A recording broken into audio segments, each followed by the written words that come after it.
آئی لو محمد صلی اللہ علیہ وسلم. ہم اللہ کے نبی صلی اللہ علیہ وسلم سے محبت کرتے ہیں، لیکن جو لوگ یہ نعرے لگا رہے ہیں، یہ دعوے کر رہے ہیں، نہ ان کا چہرہ نبی کے چہرے کے موافق ہے، نہ ان کا لباس نبی کے لباس کے موافق ہے، نہ ان کی زبان نبی کی زبان کے موافق ہے، نہ ان کا عمل نبی کے عمل کے موافق ہے. دعویٰ کرنا یہ آسان ہوتا ہے، لیکن دعوے کے مطابق زندگی گزارنا بہت مشکل ہوتا ہے. نستعينه ونستغفره ونعوذ بالله من شرور أنفسنا ومن سيئات أعمالنا. من يهده الله فلا مضل له ومن يضلل فلا هادي له. وأشهد أن لا إله إلا الله وحده لا شريك له وأشهد أن محمدًا عبده ورسوله. يا أيها الذين آمنوا اتقوا الله حق تقاته ولا تموتن إلا وأنتم مسلمون. يا أيها الناس اتقوا ربكم الذي خلقكم من نفس واحدة وخلق منها زوجها وبث منهما رجالا كثيرا ونساء. واتقوا الله الذي تساءلون به والأرحام إن الله كان عليكم رقيبا. يا أيها الذين آمنوا اتقوا الله وقولوا قولا سديدا يصلح لكم أعمالكم ويغفر لكم ذنوبكم ومن يطع الله ورسوله فقد فاز فوزا عظيما. أما بعد فإن خير الحديث كتاب الله وخير الهدي هدي محمد صلى الله عليه وسلم وشر الأمور محدثاتها وكل محدثة بدعة وكل بدعة ضلالة وكل ضلالة في النار. فقد قال الله تبارك وتعالى في كتابه المجيد والفرقان الحميد: أعوذ بالله من الشيطان الرجيم بسم الله الرحمن الرحيم. قل إن كنتم تحبون الله فاتبعوني يحببكم الله ويغفر لكم ذنوبكم. وقال تعالى في موضع آخر: محمد رسول الله والذين معه أشداء على الكفار رحماء بينهم. رب اشرح لي صدري ويسر لي أمري واحلل عقدة من لساني يفقهوا قولي. رب زدني علما. سبحانك لا علم لنا إلا ما علمتنا إنك أنت العليم الحكيم. اللهم آت نفسي تقواها وزكها أنت خير من زكاها أنت وليها ومولاها. إن أريد إلا الإصلاح ما استطعت وما توفيقي إلا بالله. کہ محمد سے وفا تو نے تو ہم تیرے ہیں، کہ محمد سے وفا تو نے تو ہم تیرے ہیں. یہ جہاں چیز ہے کیا لوح و قلم تیرے ہیں. معزز محترم سامعین اکرام، دینی اور اسلامی بھائیوں، خطبہ مسنونہ کے بعد میں نے آپ حضرات کے سامنے سورہ آل عمران کی ایک آیت کریمہ کی تلاوت کی ہے، اور اسی طرح سے سورۃ الفتح کی ایک آیت کریمہ کا ٹکڑا تلاوت کیا ہے. پہلی آیت کریمہ میں محمد رسول اللہ صلی اللہ علیہ وسلم کی عظمت اور آپ کی اتباع کی اہمیت کا تذکرہ ہے، اور دوسری آیت کریمہ میں محمد الرسول اللہ صلی اللہ علیہ وسلم کی شان کے ساتھ آپ کے صحابہ کرام کا طریقہ ذکر کیا گیا. میرے بھائیو، اللہ کے نبی صلی اللہ علیہ وسلم کی یہ سنت تھی، آپ صلی اللہ علیہ وسلم کا یہ طریقہ تھا کہ خطبہ جمعہ میں اسی موضوع کو آپ منتخب کرتے تھے سماج میں جس کی ضرورت ہوتی تھی، کیونکہ یہ سامعین جو خطبہ جمعہ میں آتے ہیں یہ کچھ سیکھنے کے لیے آتے ہیں، اور خطبہ جمعہ کو اتنی اہمیت کا حامل اسی لیے قرار دیا گیا تاکہ ایک مسلمان جو ہفتے بھر بہت سارے گناہوں میں، نافرمانیوں میں اپنی زندگی گزار رہا ہوتا ہے، وہ ایک خاص وقت کے لیے اللہ کی کچھ باتیں سنیں اور محمد رسول اللہ صلی اللہ علیہ وسلم کی کچھ احادیث سنیں، اس کے دل کے اندر تازگی پیدا ہو، ایمان کی لذت محسوس کرے، اس کا دل گناہوں سے پاک ہو جائے، تزکیہ ہوتا ہے۔ دین کو بھی آدمی سمجھتا ہے خطبہ جمعہ کے ذریعہ، تزکیہ اس کے دل کا ہوتا ہے اور دین کی محبت پیدا ہوتی ہے، عمل کا جذبہ پیدا ہوتا ہے۔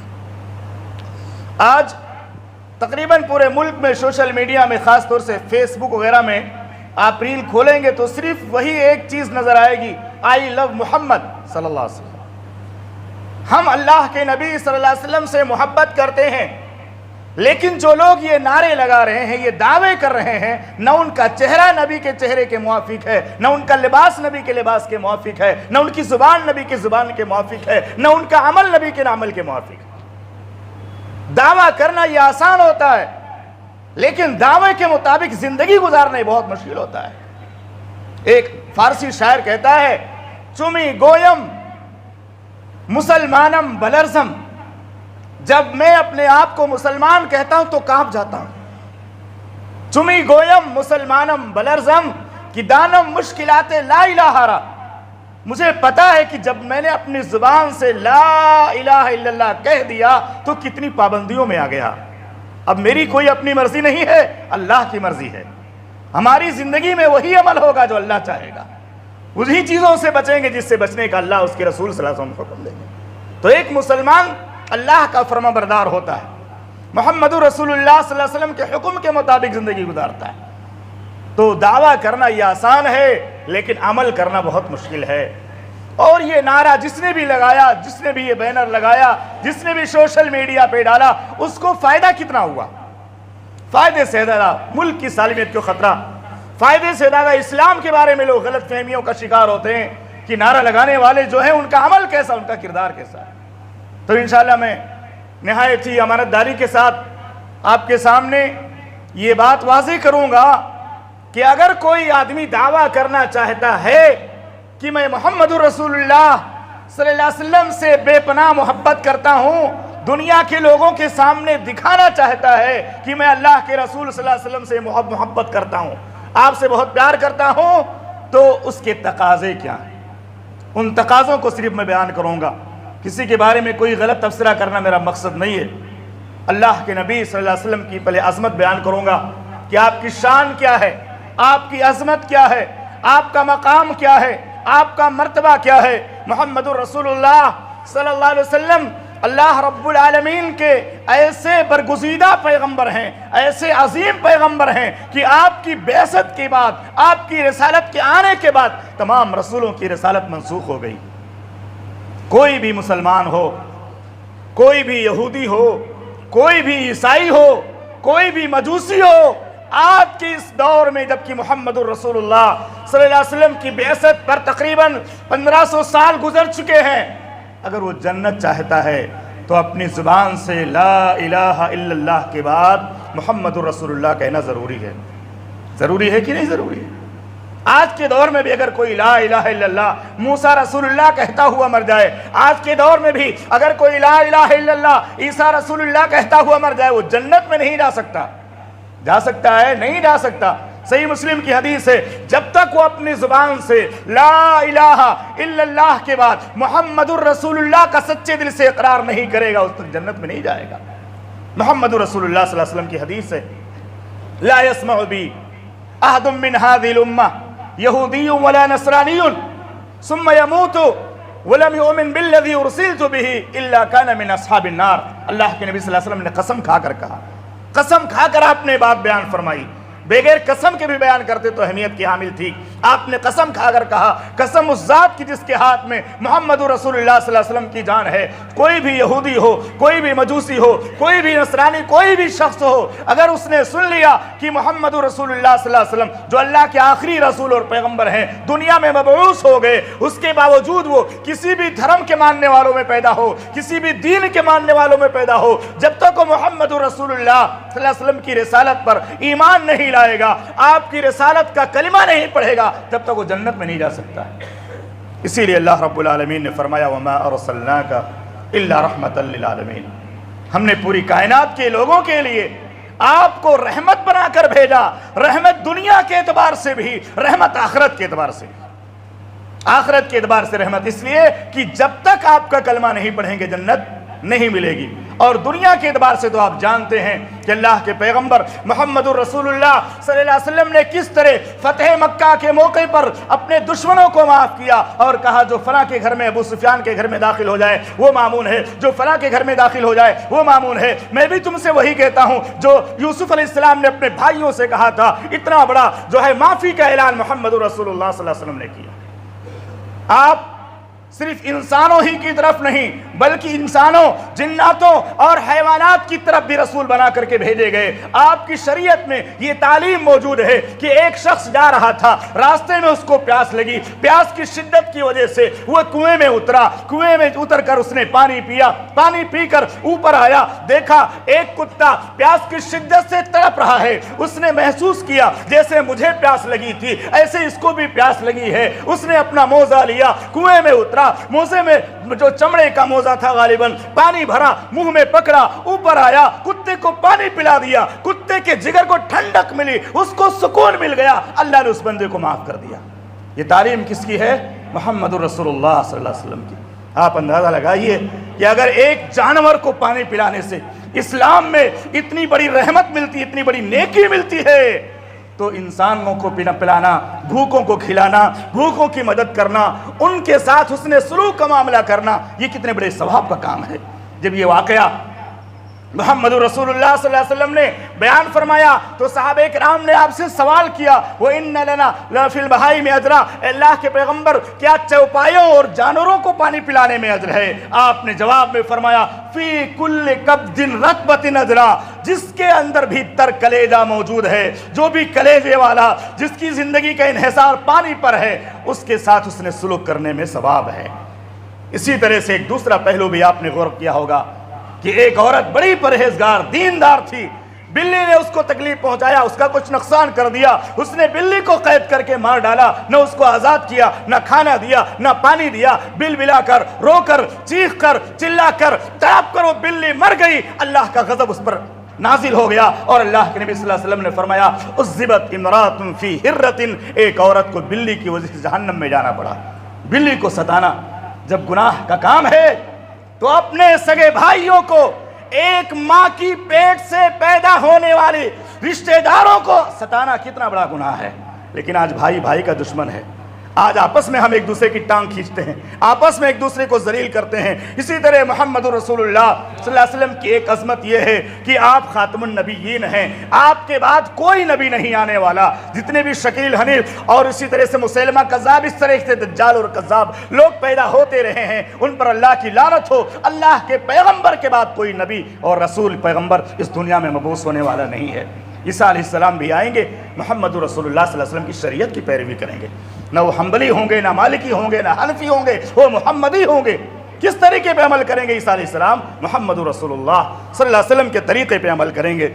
اسی طرح سے آپ کی شان یہ ہے، آپ کا مقام یہ ہے کہ تمام پیغمبروں میں کسی پیغمبروں کو یہ عظمت نہیں ملی۔ اللہ نے جب آپ کی جو ہے ماں کا انتقال ہو گیا، آپ کے دادا کا انتقال ہو گیا، آپ کے چچا کا انتقال ہو گیا، آپ کی جو ہے خدمت گزار بیوی کا انتقال ہو گیا، دنیا کے لوگوں نے محسوس کیا اب تو محمد اکیلے رہ گئے ہیں، ان کا کوئی سپورٹ کرنے والا نہیں، ان کی کوئی تائید کرنے والا نہیں، ان کی کوئی مدد کرنے والا نہیں۔ رب العالمین نے محمد رسول اللہ صلی اللہ علیہ وسلم کو عرش کے قریب بلوا کر آپ کو یہ عظمت بخشی اور قرآن میں آیت نازل فرمائی سبحان الذی اسری بعبدہ لیلا من المسجد الحرام الی المسجد الاقصی الذی بارکنا حولہ۔ اے ہمارے پیغمبر، یہ آپ کے رب نے آپ کے ساتھ احسان کیا ہے جو اپنے بندے کو محمد الرسول اللہ صلی اللہ علیہ وسلم کو مسجد حرام سے مسجد اقصی اور مسجد اقصی سے پھر اللہ تعالیٰ نے ساتویں آسمان کے اوپر آپ کو بلایا۔ یہ آپ کی عظمت ہے کہ نہیں ہے؟ یہ آپ کا مقام ہے کہ نہیں ہے؟ دنیا کے لوگ حیران رہ گئے کہ راتوں رات اللہ کے پیغمبر ساتویں آسمان کے اوپر بھی گئے، واپس بھی آ گئے۔ ابو جہل کہنے لگا یہ تو بات سمجھ میں نہیں آتی ہے۔ ابو بکر صدیق نے کہا اگر میرے نبی نے کہا ہے تو بات جھوٹی نہیں ہو سکتی۔ جبریل اگر دن میں کئی بار آ کر جا سکتے ہیں تو ہمارے پیغمبر کیوں نہیں جا سکتے؟ یہ نبی صلی اللہ علیہ وسلم کا مقام ہے کہ آپ کو معراج کی عظمت ملی۔ اور آپ نے اسلم کانپوری کی نظم سنی ہوگی، وہ نعت سنی ہوگی، ادھر تھے طلبگار دیدار موسیٰ علیہ السلام نے صرف یہی کہا تھا اے اللہ ربی ارنی انظر الیک، اے اللہ تمہیں تجھے دیکھنا چاہتا ہوں۔ اللہ نے کہا تم دیکھ نہیں سکتے۔ ایک تجلی اللہ نے فرمائی، پہاڑ جو ہے ریزہ ریزہ ہو گیا، لرزنے لگا، موسیٰ بے ہوش ہو کر کے گر پڑے، قرآن میں اس کا تذکرہ موجود ہے۔ تو انہوں نے شعر میں اس بات کو بیان فرمایا، نبی صلی اللہ علیہ وسلم کی عظمت کا تذکرہ کرتے ہوئے، ادھر تھے طلبگار دیدار موسیٰ، ادھر تھا جواب خدا لن ترانی، ندائی معراج میں ادنو منی، اللہ کے پیغمبر ہم سے قریب آ جاؤ۔ اللہ نے آپ کو اپنی قربت کا شرف بخشا۔ نبی صلی اللہ علیہ وسلم نے اللہ کا دیدار تو نہیں کیا، لیکن اللہ کی قربت ملی معراج کے موقع پر، اللہ کے قریب ہوئے۔ یہ شان ہے کہ نہیں شان ہے؟ موسیٰ کلیم اللہ سے یہ کہہ رہے ہیں اے اللہ تو اپنا دیدار کرا دے۔ اللہ کہہ رہا ہے مجھے تم دیکھ نہیں سکتے، اور محمد رسول اللہ صلی اللہ علیہ وسلم کو اللہ اپنے پاس بلا رہا ہے۔ اسی طرح سے آپ کی عظمت یہ ہے کہ اللہ کے نبی صلی اللہ علیہ وسلم کو قیامت کے دن شفاعت عظمیٰ کا مرتبہ ملے گا۔ سارے لوگ گرمی کی شدت سے پریشان ہوں گے، گرمی کی شدت سے تڑپ رہے ہوں گے، الگ الگ پیغمبروں کے پاس جائیں گے، کوئی بھی شفاعت کرنے کی جو ہے جرات نہیں کرے گا۔ محمد رسول اللہ صلی اللہ علیہ وسلم شفاعت فرمائیں گے اور حساب و کتاب شروع ہوگا۔ یہ شفاعت عظمیٰ کسی اور کو نہیں، محمد رسول اللہ صلی اللہ علیہ وسلم کو ملے گی۔ اور ایک اہم عظمت یاد کر کے جائیے گا، ہماری اور ہمارے نبی محمد رسول اللہ صلی اللہ علیہ وسلم کی دونوں کی عظمت اس میں اندر موجود ہے۔ اللہ کے پیغمبر محمد رسول اللہ صلی اللہ علیہ وسلم نے فرمایا، ترمذی کی 2546 نمبر کی روایت ہے، فرمایا قیامت کے دن جتنے امتی ہوں گے، جتنے پیغمبر ہوں گے، تمام پیغمبروں کی جنت، اہل جنتیوں کو، تمام پیغمبر کے جنتی لوگوں کو اللہ تعالیٰ صف در صف کھڑا کرے گا۔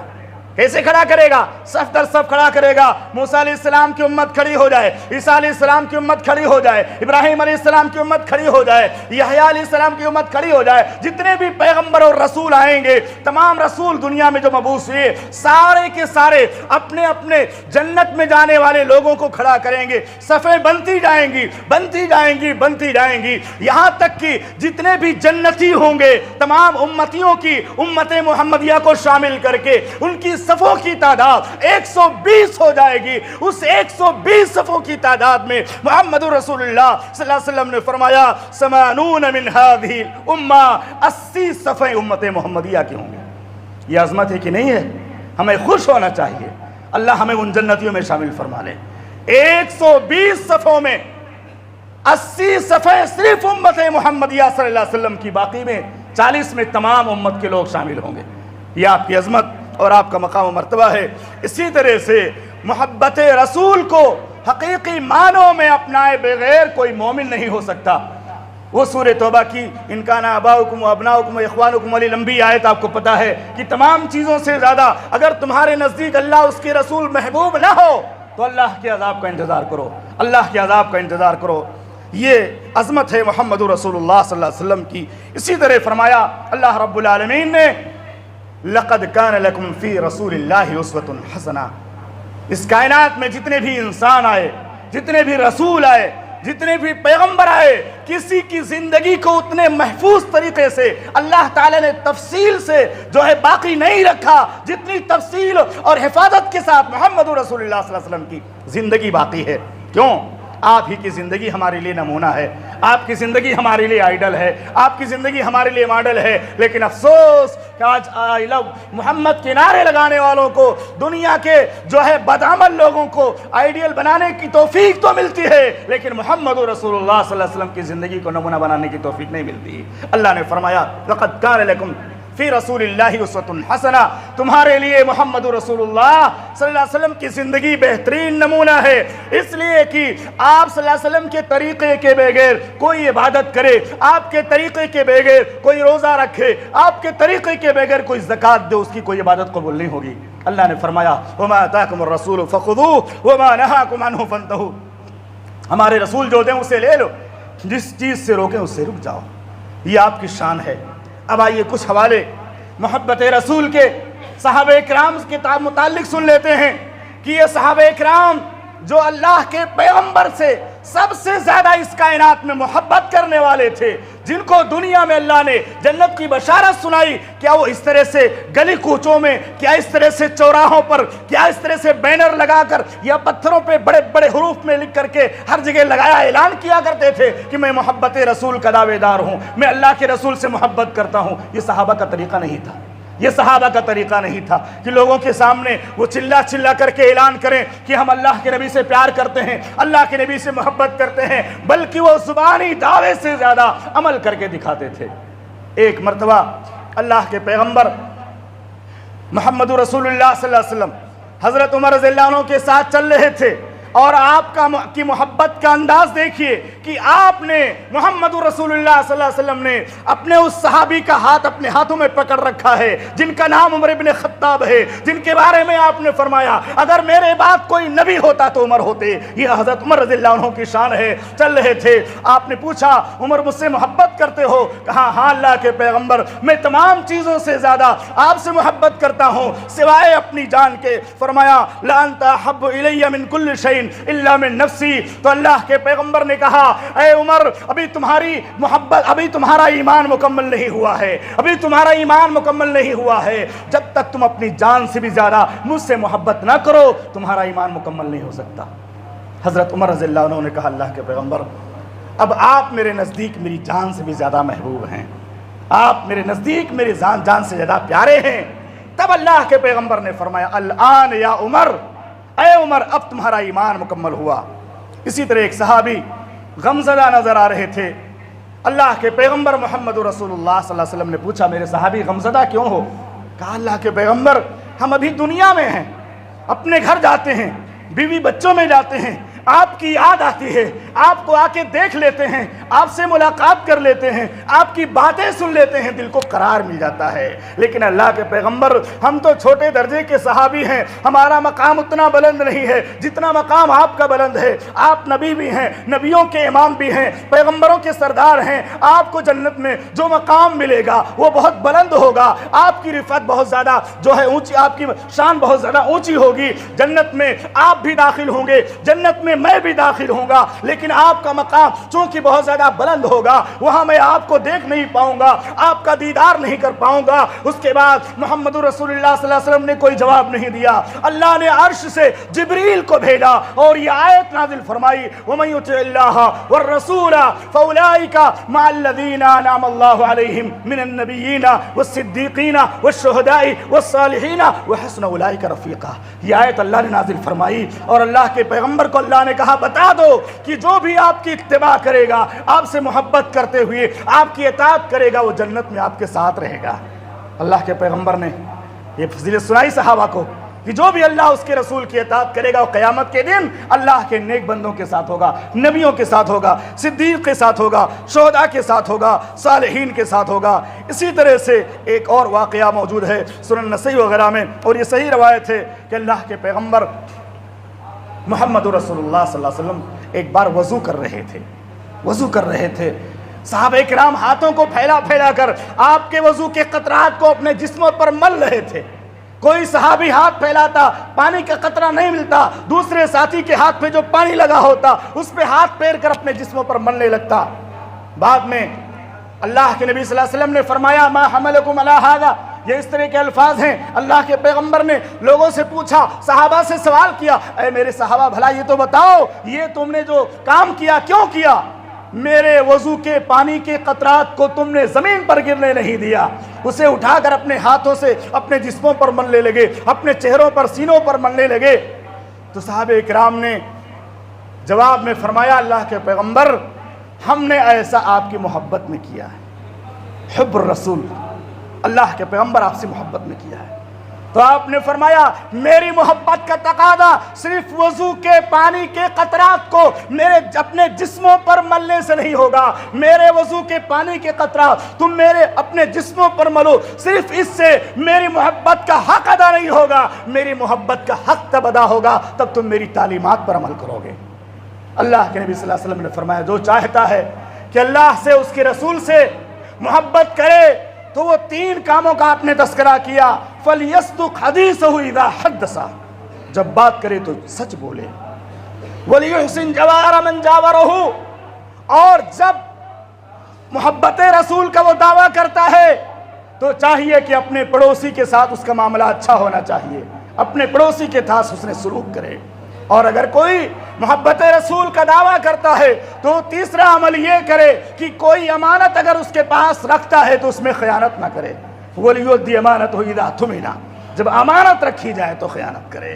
اب جو لوگ آئی لو محبت کا، آئی لو محمد صلی اللہ علیہ وسلم کے دعوے کرتے ہیں، ان کو اپنی زندگیوں میں ان نیکیوں کو تلاش کرنا چاہیے کہ بات کرتے ہیں تو سچ بولتے ہیں کہ نہیں بولتے، پڑوسیوں کے ساتھ اچھا معاملہ کرتے ہیں کہ نہیں کرتے، کسی کی امانت اگر ان کے پاس رکھی جائے تو اس کو پورے طور سے ادا کرتے ہیں کہ نہیں کرتے۔ اور ایک دوسرے راوی، ایک صحابی ہیں ربیعہ بن کعب الاسلمی رضی اللہ تعالیٰ عنہ، وہ بھی محمد رسول اللہ صلی اللہ علیہ وسلم سے بہت محبت کیا کرتے تھے، بے پناہ محبت کرتے تھے، آپ کے وضو کا پانی لاتے، آپ کی خدمت کرتے، آپ کے ساتھ رہتے۔ ایک مرتبہ اللہ کے پیغمبر خوش ہو گئے ربیعہ ابن کعب رضی اللہ تعالیٰ عنہ کی خدمت اور ان کا جو ادناس تھا، اخلاق کا، محبت اور پیار کا، خوش ہو گئے اور کہنے لگے سل یا ربیعہ، اللہ کے پیغمبر کہنے لگے سل یا ربیعہ، اے ربیعہ جو مانگنا چاہتے ہو مانگ لو۔ یہ حدیث جو لوگ دین کو نہیں سمجھتے وہ کہتے ہیں اس حدیث سے پتہ چلتا ہے کہ اللہ کے پیغمبر مشکل کشا ہیں، کیونکہ نبی نے کہہ دیا سل یا ربیعہ، جو مانگنا چاہتے ہو مانگ لو، حکومت مانگ لو، بادشاہت مانگ لو، سلطنت مانگ لو، فلاں مانگ لو، فلاں چیز مانگ لو۔ یہ ٹکڑا پڑھ کر لوگ رک جاتے، پوری حدیث میں آپ کو سناتا ہوں۔ صحابہ رسول سے اللہ کے پیغمبر نے کہا سل یا ربیعہ، اے ربیعہ جو مانگنا چاہتے ہو مانگ لو۔ تو ربیعہ نے مانگا تو کیا مانگا ہے، محبت رسول کا انداز دیکھیے، صحابہ کے دلوں میں اللہ کے پیغمبر کی کتنی محبت تھی۔ کبھی اظہار تو نہیں کیا ہوگا کھلے طور سے، لیکن نبی نے پوچھا تو اپنی تمنا کا تذکرہ کرتے ہوئے فرمایا اسألک مرافقتک فی الجنہ، اللہ کے پیغمبر میں جنت میں آپ کی صحبت چاہتا ہوں، جنت میں آپ کے ساتھ رہنا چاہتا ہوں، جیسے دنیا میں آپ کے لیے وضو کا پانی لایا کرتا ہوں ایسے جنت میں بھی آپ کی خدمت کرنا چاہتا ہوں۔ اللہ کے نبی صلی اللہ علیہ وسلم نے فرمایا او غیر ذالک، اس کے علاوہ بھی کچھ مانگنا چاہتے ہو مانگ لو، اس کے علاوہ بھی کچھ مانگنا چاہتے ہو مانگ لو۔ انہوں نے کہا نہیں، اس کے علاوہ کچھ بھی نہیں چاہیے، اس کے علاوہ کچھ بھی نہیں چاہیے۔ نبی نے فرمایا اگر جنت میں میرے ساتھ جانا چاہتے ہو، میرے ساتھ رہنا چاہتے ہو تو صرف محبت رسول کا اعلان کرنا، محبت رسول کا دعویٰ کرنا کافی نہیں ہوگا۔ فَإِنِّي عَلَىٰ نَفْسِكَ بِكَثْرَةِ السُّجُودِ، اپنے اس جو ہے آرزو کے بارے میں میری مدد کرو۔ فرض نمازوں کے بعد ساتھ نفلی نمازوں کا بھی اہتمام کیا، فرض نمازوں کے ساتھ نفلی نمازوں کا بھی اہتمام کیا کرو، بھی بات آئے گی۔ فرض بھی لوگ نہیں پڑھ رہے اور محبت رسول کا دعویٰ کرتے ہیں۔ اللہ کے پیغمبر کے صحابی ہیں، آپ نے تعلیم کیا دی کہ اگر جنت میں میرے ساتھ رہنا چاہتے ہو تو صرف یا رسول اللہ کہنے سے کام نہیں بنے گا، فرض نمازوں کے ساتھ نفلی نمازوں کا بھی اہتمام کرنا پڑے گا۔ اب آئیے تقاضوں کی طرف آتے ہیں۔ سب سے پہلا تقاضا اور سب سے مشکل تقاضا کیا ہے معلوم ہے؟ اللہ کے پیغمبر کے خاندان والے تھے، آپ کے قبیلے والے تھے مکہ میں، آپ جہاں پیدا ہوئے، جو لوگ آپ کو صادق کہا کرتے تھے، جو لوگ آپ کو امین کہا کرتے تھے، آپ کی جس دعوت سے ناراض ہوئے وہ کون سی دعوت تھی؟ یا ایھا الناس قولوا لا الہ الا اللہ تفلحوا، یہی دعوت تھی۔ آپ نے یہی تو کہا تھا کہ لوگوں کہہ دو اللہ کے سوا کوئی معبود نہیں ہے، اللہ کے سوا کوئی عبادت کے لائق نہیں ہے، تم کامیاب ہو جاؤ گے۔ تو ظالموں نے کیا کہا تھا ابو لہب وغیرہ نے؟ کیا الہذا جمعتنا، اسی لیے جمع کیا تھا، یہاں پہ یہی سنانے کے لیے جمع کیا تھا، سارے معبودوں کو ختم کر کے تو ایک نام معبود کی بات کرتا ہے۔ تو اگر کوئی کہتا ہے آئی لو محمد صلی اللہ علیہ وسلم، اس کی سب سے پہلی ذمہ داری بنتی ہے کہ وہ توحید کو سمجھے اور توحید پر عمل کرے، اور سمجھے عمل کرنے پر بھی بس نہیں بلکہ دعوت کو عام بھی کرے۔ اپنے خاندان اور قبیلے میں جتنے شرک والے ہیں، کفر والے ہیں، ضلالت والے ہیں، الحاد والے ہیں، سب کو توحید کی دعوت پہنچائے، سب کو توحید کی طرف بلا اور کہے انہ من یشرک باللہ فقد حرم اللہ علیہ الجنہ ومأواہ النار، جو بھی شرک کرتا ہوا مر جائے گا نا، نبی کا پیغمبر کا بیٹا بھی ہو بیوی بھی ہو وہ جنت میں نہیں جا سکتا، اس کو جنت نہیں ملے گی۔ اللہ نے شرک اکبر پر مرنے والے پر جنت کو حرام قرار دیا، اس کا ٹھکانہ جہنم ہے۔ کہاں ہے اے محمد کے دعویٰ کرنے والے؟ اپنی زندگیوں میں ٹٹولیں، غور کریں، توحید ہے ان کے ہاں کی نہیں توحید ہے؟ توحید پر عمل کرتے ہیں یا اپنے گلوں میں اور اپنے بازوؤں میں تعویذوں اور دھاگوں کو باندھ کر کے اور مسلموں اور غیر مسلموں کا فرق ختم کر کے چلتے ہیں کہ اگر وہ غیروں کی بھیڑ میں جمع ہو تو پہچان میں نہ آئے کہ آئی محمد کہنے والا کون ہے؟ غیروں کے بھیڑ میں چلے جائیں تو پہچان میں بھی نہیں آئیں گے۔ وہ تعویذ، وہ گنڈے، وہ دھاگے، وہ فلاں فلاں خرافات اور شرکیہ عادتیں ان کی ختم نہیں ہوتی ہیں۔ اللہ ہم سب کو محبت رسول کے دعوے سے زیادہ تقاضوں پر عمل کرنے کی توفیق عطا فرمائے۔ دوسرا تقاضا ہے 5 وقتہ نمازوں کی پابندی۔ اللہ کے پیغمبر محمد رسول اللہ صلی اللہ علیہ وسلم نے کسی اور گناہ کے بارے میں یہ نہیں کہا کہ میرا جی چاہتا ہے کہ فلاں گناہ کی وجہ سے فلاں کو آگ میں ڈال دوں یا فلاں کے گھروں میں آگ لگا دوں۔ دشمنوں کے بارے میں بھی نہیں، صرف جنگ خندق کے موقع بھی آپ نے کہا تو بھی نماز سے متعلق کہا، نماز سے متعلق کہا۔ آپ نے کہا، صحیح بخاری مسلم کی روایت ہے، میرا جی چاہتا ہے کہ میں جو ہے اقامت کہی جائے، میں اپنے مسلح پہ کسی کو کھڑا کروں اور لکڑیاں جمع کرنے کا حکم دوں۔ لکڑیاں کیوں جمع کی جائیں؟ تاکہ آگ بھڑکائی جائے، آگ دہکائی جائے اور وہ آگ لے کر نکلوں مدینہ کی گلیوں میں۔ دیکھو مدینہ کے جن گھروں میں مرد حضرات بلا عذر کے گھروں میں بیٹھے ہیں، مسجد میں جماعت میں حاضر نہیں ہوتے، ان کے گھروں میں آگ لگا دو۔ یہ تعلیم کس کی ہے؟ محمد رسول اللہ صلی اللہ علیہ وسلم کہ آپ نے اتنی وارننگ دی ہے کہ جو مرد حضرات جماعت میں حاضر نہیں ہوتے، گھروں میں بیٹھے رہتے ہیں اور جماعت ہوتی رہتی ہے، اللہ کے پیغمبر نے کہا میرا جی چاہتا ہے کہ میں مدینہ کی گلیوں میں نکلوں، ان گھروں میں آگ لگا دوں، لیکن اس میں بچے ہیں، معذور عورتیں ہیں۔ اور آپ صلی اللہ علیہ وسلم نے یہ بھی فرمایا جعلت قرۃ عینی فی الصلاۃ، میری آنکھوں کی ٹھنڈک نماز میں ہے۔ اور آپ نے یہ بھی فرمایا قیامت کے دن سب سے پہلا سوال نماز کے بارے میں ہوگا۔ نماز کے بارے میں اگر کامیاب ہو گئے تو کامیاب، اور اگر اس میں پھنس گئے تو پھنس گئے۔ اور آپ کو پتہ ہے آج کے اس دور میں آپ کے سامنے بڑی وضاحت کے ساتھ یہ بات رکھ رہا ہوں، اور جو بندے اللہ کے حلال روزی کھاتے ہیں، میری باتیں سنیے گا، حلال روزی کھاتے ہیں، دل میں کسی کا بغض نہیں رکھتے، کینہ نہیں رکھتے، اور 5 وقتہ پابندی سے جماعت سے مسجدوں میں حاضر ہوتے ہیں، وہ اول درجے کے مسلمان ہیں۔ آج کے دور میں اول درجے کے مسلمان ہیں۔ میں نہیں کہتا، نبی کی حدیث کہتی ہے۔ ایک مرتبہ صحابہ اکرام کے سامنے محمد رسول اللہ صلی اللہ علیہ وسلم نے فرمایا الا ادلکم علی ما یمحو اللہ بہ الخطایا ویرفع بہ الدرجات، قالوا بلی یا رسول اللہ، اے ہمارے صحابہ بھلا بتاؤ کیا میں تمہیں ایسی نیکیوں کے بارے میں نہ بتاؤں جو تمہارے گناہوں کو مٹا دے، تمہارے درجات کو بلند کر دے؟ صحابہ اکرام نے کہا کیوں نہیں اللہ کے پیغمبر؟ آپ نے 3 نیکیاں ذکر فرمائی۔ 3 نیکیوں میں آپ غور کیجئے، کیا نماز کے علاوہ کسی اور نیکی کا تذکرہ ہے کہ نہیں ہے؟ میں حدیث پڑھتا ہوں، فیصلہ آپ کیجئے۔ یہ ان لوگوں کے منہ پہ بہت بڑا تماچا ہے جو نمازیوں کے بارے میں غلط باتیں استعمال کرتے ہیں۔ کوئی نماز پڑھتا ہے، نماز پڑھنے کے ساتھ غلط کام کرتا ہے، یہ اس کا اپنا ذاتی عمل ہے، لیکن کسی ایک نمازی کے غلط کام کرنے کی وجہ سے سارے نمازیوں کو بدنام کرنا صحیح ہے؟ نہیں صحیح ہے نا بھائی، نماز پڑھ رہا ہے اس کی نیکی ہے۔ اللہ کے پیغمبر نے 3 نیکیاں بتائیں۔ نمبر 1 اسباغ الوضوء علی المکارہ، تکلیف کے باوجود، ٹھنڈک کے باوجود مکمل وضو کرنا، مکمل وضو کرنا، اعضائے وضو کو مکمل طور سے دھلنا۔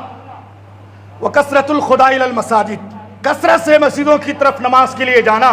وانتظار الصلاۃ بعد الصلاۃ، اور ایک نماز کے بعد دوسری نماز کا انتظار کرنا۔ بھلا بتاؤ نماز کے علاوہ کوئی اور نیکی ہے اس میں؟ وضو کا تعلق کس سے ہے؟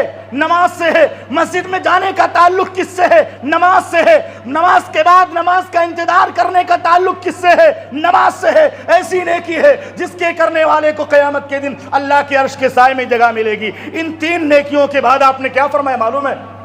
فذالکم الرباط، فذالکم الرباط، یہی دین کے سرحد کی حفاظت ہے، یہی دین کے سرحد کی حفاظت ہے۔ اگر یہ کر لگے تو گویا کہ آپ نے اپنے دین کو محفوظ رکھا ہے، ورنہ اللہ نے فرما دیا اقیموا الصلاۃ ولا تکونوا من المشرکین۔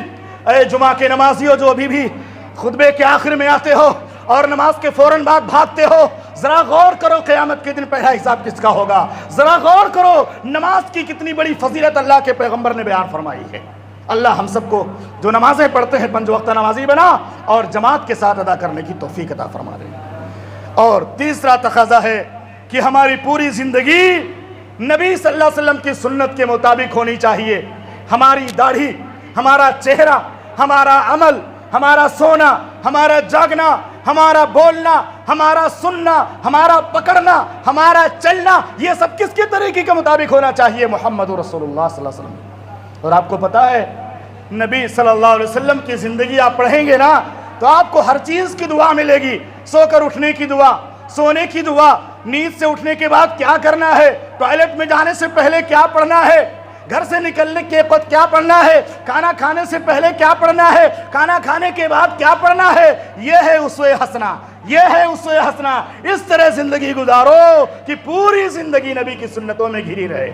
جہاں بھی عمل کرو نبی کی سنت کی خوشبو ہے، جہاں بھی جاؤ نبی کی سنتوں کی خوشبو لے کر کے جاؤ۔ اور چوتھی چیز ہے، چوتھا تقاضا ہے کہ اللہ کے پیغمبر پر کثرت سے درود بھیجا کرو۔ درود وہ بھی جو نبی نے درود سکھایا، منمانی درود نہیں، ورنہ بہت سارے شرکیہ درود بھی آپ کو سننے کو ملیں گے۔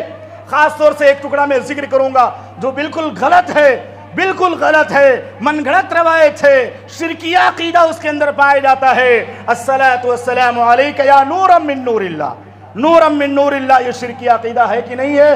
من گھڑت روایت ہے کہ اللہ نے سب سے پہلے میرے نور کو پیدا کیا، پھر اسی نور سے کائنات کو پیدا کیا، اول ما خلق اللہ نوری۔ تو اس طرح کا درود اگر بھیجو گے تو اس سے بہتر ہے کہ درود نہ بھیجو، درود وہی بھیجو جو نبی نے سکھایا ہے۔ اللہ رب العالمین اور اللہ کے فرشتے جو ہے اللہ کے پیغمبر پر درود بھیجتے ہیں، اللہ درود بھیجتا ہے، اس کا مطلب اللہ رحمت نازل فرماتا ہے، فرشتے درود بھیجتے ہیں، فرشتے آپ کے لیے رحمت کی دعائیں کرتے ہیں۔ اللہم صلی علی محمد۔ درود ابراہیم سب سے بہترین درود ہے، اور ہم اہل حدیثوں کے لیے بڑے شرف کی بات ہے، اللہ کا ہمیں شکر گزار ہونا چاہیے کہ اللہ نے ہمیں ایسا دین دیا ہے، ہمیں ایسا مسلک دیا ہے، ہمیں ایسا طریقہ دیا ہے کہ ہم پل پل نبی پر درود بھیجتے ہیں، پل پل نبی پر درود بھیجتے ہیں۔ جب بھی کوئی حدیث ہمارا عالم پڑھتا ہے کہتا ہے قال رسول اللہ صلی اللہ علیہ وسلم، کیونکہ ہماری تقریروں میں تو کسی جو ہے پیر ولی بزرگ کی من گھڑت کہانی تو نہیں ہوتی، من گھڑت کوئی فضائل کا تذکرہ تو ہم نہیں کرتے، ادھر ادھر کے واقعات تو نہیں بیان کرتے، پہلے نبی کی حدیثوں کا ہی تذکرہ کرتے ہیں۔ نبی کی حدیث ہے، اللہ کے پیغمبر محمد رسول اللہ صلی اللہ علیہ وسلم نے فرمایا اگر کوئی شخص صبح و شام 10 بار درود بھیجتا ہے نبی پر تو قیامت کے دن سے نبی کی شفاعت نصیب ہوگی۔ تو شفاعت کب ملے گی؟ جب نبی پر سنت کے مطابق درود بھیجیں گے۔ میں نے کہا نا صلی اللہ علیہ وسلم، یہ بھی مسنون درود ہے، اللہم صلی علی محمد وعلی آل محمد، یہ بھی مسنون درود ہے۔ اس کو چلا کے پڑھنے کی کیا ضرورت ہے؟ لاؤڈ اسپیکر میں پڑھنے کی کیا ضرورت ہے؟ ہم دل میں پڑھیں گے تو بھی اللہ سنے گا کہ نہیں سنے گا؟ اللہ سن لے گا۔ اس لیے درود پڑھو وہی جو نبی نے سکھایا ہے، درود پڑھو انہی مواقع پر جن مواقع پر مسنون ہے درود پڑھنا، جس طرح مسنون ہے ہمیں اسی طرح درود پڑھنا چاہیے۔ اور اللہ کے پیغمبر نے باقاعدہ وضاحت کے ساتھ اپنے جو ہے امتیوں کو درود کا طریقہ بھی سکھا دیا۔ اللهم صل على محمد وعلى ال محمد كما صليت على ابراهيم وعلى ال ابراهيم انك حميد مجيد اللهم بارك على محمد وعلى ال محمد كما باركت على ابراهيم وعلى ال ابراهيم انك حميد مجيد۔ چوتھا تقاضا، پانچواں تقاضا یہ ہے کہ ہم بے کسوں کی خبرگیری کریں، بے کسوں کی، یتیموں کی، بیواؤں کی، مسکینوں کی، جن کے پاس کوئی سورس نہیں کمائی کا، جن کے پاس کمائی کا کوئی ذریعہ نہیں ہے، جو بھوک اور پیاس کی زندگی گزارتے ہیں، جن کے پاس راشن نہیں ہے، جن کے پاس تعلیم کے لیے پیسہ نہیں ہے، جن کے پاس ضروریات زندگی کے اسباب کا کوئی ذریعہ نہیں، ان کی مدد کریں۔ اللہ کے پیغمبر کی سنت پہ عمل کرو گے، نبی کے ساتھ جنت میں رہو گے۔ اللہ کے پیغمبر نے فرمایا انا وکافل الیتیم کہاتین، میں اور یتیم کی کفالت کرنے والا۔ اور وہ بھی نہیں یتیم کی کفالت ایسے کرو کہ ویڈیوگرافی کر لو، فیس بک پہ ڈال دو، ویڈیوگرافی کر کے یوٹیوب پہ ڈال دو، نہیں، ایسا نہ کرو، اس کو ایسے دو کسی کو پتہ نہ چلے، کیونکہ نیکی کا ثواب بھی جاری رہے اور اللہ کے عرش کے سائے کے مستحق بھی بن جاؤ۔ اللہ کے نبی نے فرمایا کہ ایسا شخص بھی قیامت کے دن اللہ کے عرش کے سائے میں جگہ پائے گا کہ اس کے داہنے ہاتھ نے کیا دیا بائیں کو پتہ نہیں چلا۔ ایسی نیکی کرو گے تو دل کو خوشی ملے گی۔ دکھاوے کی نیکی نہیں، ریا نمود کی نیکی نہیں، اعلان کی نیکی نہیں کہ کوئی غریب ہے، خوددار ہے بیچارہ، ایک مرتبہ آپ کے یہاں آیا، آپ نے مدد کی اور بعد میں سوشل میڈیا پہ ڈال دیا، وہ بیچارہ گھٹ کے مر جائے گا، دوبارہ آپ کے پاس آئے گا نہیں آئے گا۔ اس کو پتا ہے کہ یہ ذلیل کرے گا، 200-400 روپے دے کر رسوا کرے گا۔ ایسا نہ کرو میرے بھائیو۔ اللہ نے فرمایا یا ایھا الذین آمنوا لا تبطلوا صدقاتکم بالمن والاذی، اے ایمان والو اپنے صدقات کو احسان جتا کر، تکلیف پہنچا کر ضائع نہ کرو، نیکی کرو کسی کے ساتھ، بھلائی کرو کسی کے ساتھ، لیکن اس سے کچھ بدلہ نہ مانگو، اس کو ذلیل نہ کرو، اسے لوگوں کے سامنے بیان نہ کرو۔ ہاں حوصلہ افزائی کے طور سے، شوق دلانے کے انداز میں کبھی آپ لوگوں کے سامنے ذکر بھی کر سکتے ہیں، لیکن نیت یہ ہو کہ لوگ اور شریک ہوں اس میں اور آگے بڑھیں، جسے صحابہ اعلان کرتے، صحابہ کرام کے سامنے محمد رسول اللہ صلی اللہ علیہ وسلم اعلان کرتے تھے تصدقوا، صدقہ کرو، تو نیت یہ ہوتی تھی کہ دوسروں کو شوق پیدا ہو، لیکن صرف دکھانے کے لیے آپ نے رات کی تاریکی میں تنہائی میں عمل کیا، اس کو مدد کیا، لیکن دن کے اجالے میں سوشل میڈیا پہ ڈال دیا، کیا مطلب ہوا؟ تو کبھی بے کسوں کی خبر گیری کرو، لوگوں کے لیے اذیت کا باعث نہ بنو۔ نبی کی وہ حدیث بھی یاد آ رہی ہے، اللہ کے پیغمبر نے فرمایا کہ ایک آدمی راستے پر چل رہا تھا، چلتے چلتے اسے ایک کانٹے دار ٹہنی نظر آئی، وہ کانٹے دار ٹہنی اس نے اٹھایا اور کہا اللہ کی قسم میں اس کو یہاں سے ہٹا کر دوسرے کنارے پہ رکھ دوں گا، راستے سے ہٹا دوں گا کہ کہیں کسی مسلمان بندے کو تکلیف نہ ہو جائے۔ اللہ کے پیغمبر نے کہا میں نے اس شخص کو اسی ایک نیکی کی بنا پر جنت میں گھومتے دیکھا، ٹہلتے دیکھا کہ اس نے کانٹے دار چیز کو، کانٹے دار ٹہنی کو راستے سے ہٹا دیا تھا۔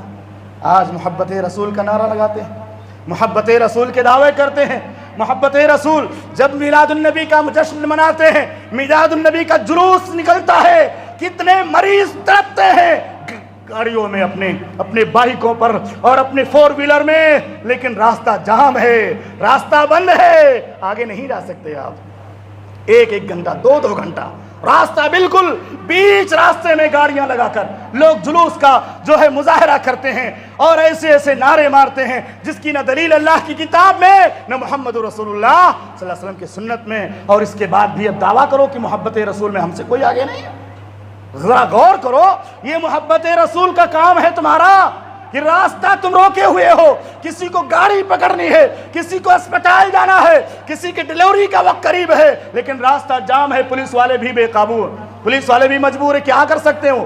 راستہ کدھر سے دیں گے؟ ادھر سے بھی گاڑی ہے، ادھر سے بھی گاڑی ہے، ادھر سے بھی گاڑی ہے، چاروں طرف سے لوگ آگے بڑھ رہے ہیں اور راستہ بند کرتے چلے جا رہے ہیں اور بیچ میں گاڑیاں کھڑی ہوئی ہیں۔ اللہ سے دعا ہے کہ رب العالمین ہم تمام مسلمانوں کو محبت رسول کے تقاضوں کو پورا کرنے کی توفیق عطا فرما۔ آخری تقاضا یہ ہے کہ اپنے دلوں کو بغض و حسد سے پاک رکھو، دلوں میں کینہ مت رکھو اور آخرت کی تیاری کرتے ہوئے زندگی گزارو۔ ہمارے نبی کی تعلیم ہے کہ سب سے زیادہ اگر کسی چیز کو یاد کرنے کا نبی نے حکم دیا ہے تو اپنی موت کو یاد کرنے کا حکم دیا۔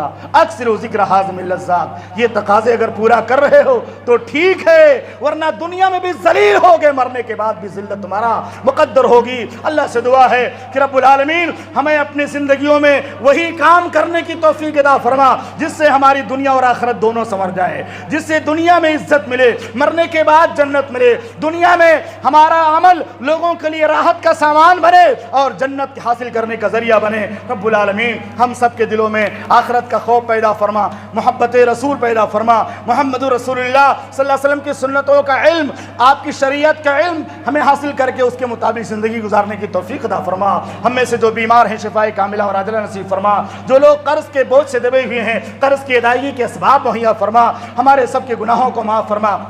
جو بھائی پیچھے کھڑے ہیں ان سے گزارش ہے تھوڑا انتظار کریں، انشاءاللہ دوسری جماعت ہوگی، اگر جماعت جگہ کم ہو چکی ہے یا جگہ ختم ہو چکی ہے تو تھوڑا صبر کریں۔ اللہ تعالی ہم سب کو ایمان کے ساتھ موت نصیب فرما۔ وآخر دعوانا الحمدللہ رب العالمین۔ بارک اللہ لنا ولکم فی القرآن العظیم ونفعنی وإیاکم بالآیات والذکر الحکیم، انہ تعالی جواد کریم ولکم الرؤوف الرحیم۔